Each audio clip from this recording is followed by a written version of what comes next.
Hi, I'm going to resume my reading of Hogwarts School of Prayer Miracles. I'm now up to chapter 11. It's a 14 chapter story, so we're getting close to the end of this story. So, without any further ado, I'm going to start reading. Author's note. Hello, friends.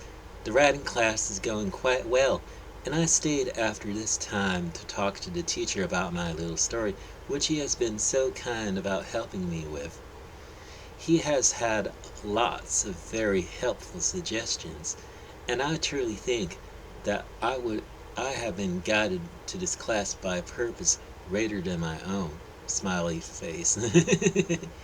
Another thing that I've gotten many messages about, the Slytherins. People are saying that somehow this means I hate Catholics. Friends, I do not hate Catholics at all. All I want is for Catholics and everybody else to go to heaven and be happy with God. Do you want to know who truly hates Catholics? The so-called Catholic Church. Ironic, But think about it. Why else would they lie to Catholics about salvation? And did you know their leader is a socialist? It seems like a certain someone doesn't know much about the Bible or the Constitution. And what about there only being one God and no others? So, if any Catholics are reading this, I'm asking you this in love. Consider which is more important, your so-called religion or the truth. Harry, Hermione, Dean Thomas, and Ronald all walked sullenly back to the main campus. They could hardly believe what they have just read. Voldemort on their campus? What would they do if they ran into him? They quickly went to their dorms and got to sleep. Next morning, the four little ones sat together for breakfast. The spread today was truly delicious. Fluffy scrambled eggs, crispy bacon, home fries, grits, waffles, apples, orange juice, and iced tea. Truly, the blessings today were abundant. I still can't believe Voldemort has been seen on our own campus, Harry whispered after swallowing a bite of bacon. Neither can I, Dean Thomas commented perceptively. I'm scared, Hermione murmured and fidgeted with her fork. What if he tries to kill Harry? It'll be fine, Harry declared boldly, and then gave her hand a reassured squeeze, and then they both blushed. What are the four of you gossiping about? A voice said. It was smug and came from behind them. Harry turned around and he saw Draco standing behind him. Draco's hands were folded and rested on his stomach. Behind him stood two other young men dressed the same as Draco. Tan pants, brown sweater vest, and white button-up shirts. We were just discussing something we read in the newspaper, Harry said friendly. Would you like to join us? Draco chortled pompously. I think not.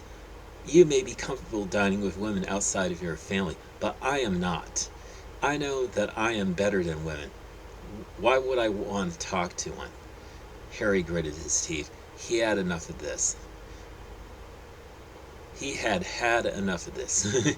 So-called feminists these days call everything sexist.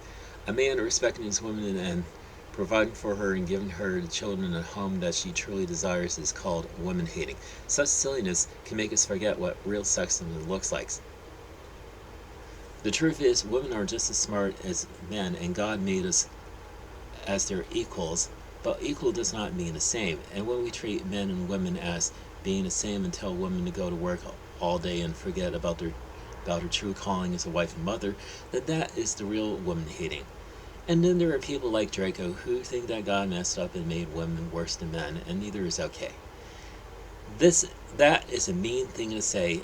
Harry screamed bravely, and he banged his fist on the table so hard that the place bounced. Mr. Snape looked over in their direction, and he saw the commotion that was going on at that moment. He was dressed very dapperly today in a freshly pressed dress suit and practical pants that complement his long, muscular legs perfectly. Above the top button of his shirt, a hint of the thick carpet underneath was visible.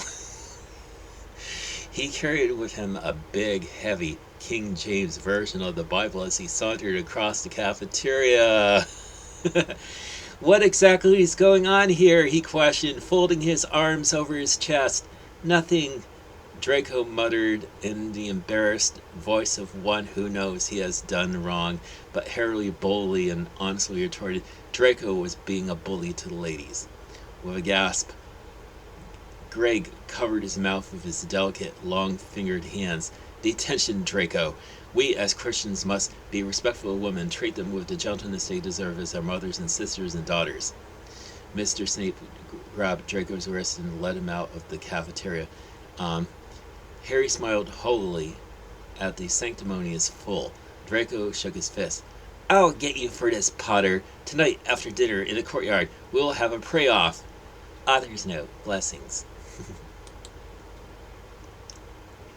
Okay, that was a pretty funny chapter read through, right?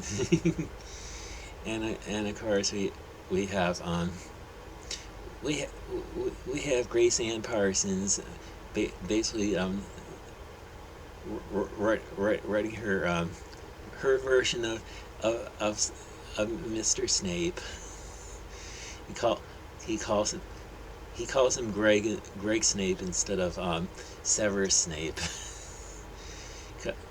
because that's the name of her writing teacher, and we find out that she's got a thing for this writing teacher that's really going to upset her husband.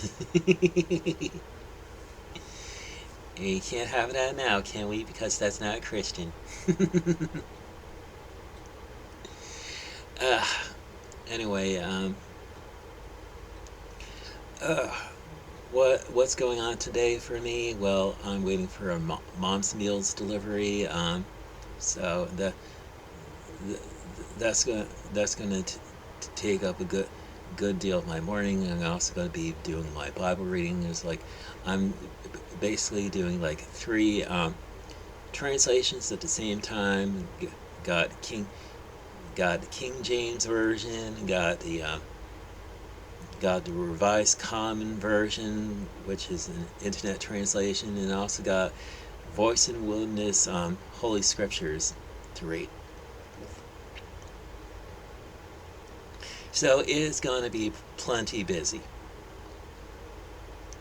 And currently I'm been submitting chapters of my original story, the Jeremiah School, to ChatGPT to analyze and see what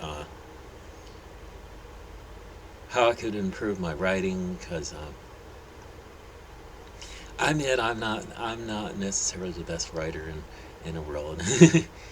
I mean, I try my best. I kind of fancy myself as being being more like Tim LaHaye and Jerry B. Jenkins, the writers of the Left Behind series. I mean, yeah, and while their writing may not be the best writing out there, they did complete the story of the tribulation and the Lord's second coming, and I want to get to the point in the story, in my story, where where the tribulation happens, and well, hopefully the tribulation will happen during the story, and it's like yeah, or we got Russia's attack on Israel, and